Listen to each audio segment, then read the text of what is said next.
ఈ సమయంలో cinematographer VSR స్వామి ఆయన్ను ప్రోత్సహించారు. బెంగళూరులోని తన స్నేహితుల దగ్గరికి పంపించారు రమేష్ని. ఆయన అక్కడ పారిశ్రామిక ఫోటోగ్రఫీ గురించి నేర్చుకున్నారు. కాలిఫోర్నియా అకాడమీలో motion picture arts and science యానిమేషన్లో కోర్స్ కోసం దరఖాస్తు చేశారు. కానీ రావు రమేష్ తల్లిదండ్రులు అంగీకరించలేదు. తర్వాత ఆయన సొంతగా ఒక కథ రాసి ఈ చిత్రానికి దర్శకత్వం చేయాలనుకున్నారు. కానీ రావు రమేష్ తల్లి నటుడిగా మారాలని కోరారు. ఆయనకు ఒక సోదరుడు కూడా ఉన్నారు. అలాగే భార్య, ఒక కొడుకు, కుమార్తె కూడా ఉన్నారు. సినిమా కెరియర్ చూసినట్లయితే నందమూరి బాలకృష్ణ సినిమా సీమసింహంలో సిమ్రాన్ సోదరుడిగా ఓ చిన్న పాత్రలో నటించారు ఆయన. అదే వెండితెరపై తొలి సినిమా. ఆ తర్వాత ఆయనకి ఆఫర్లు చాలా కాలం రాలేదు.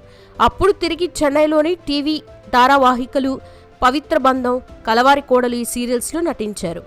4 సంవత్సరాలు సీరియల్స్లో నటించారు ఆయన. 2007లో రీఎంట్రీ ఇస్తూ ఒక్కడు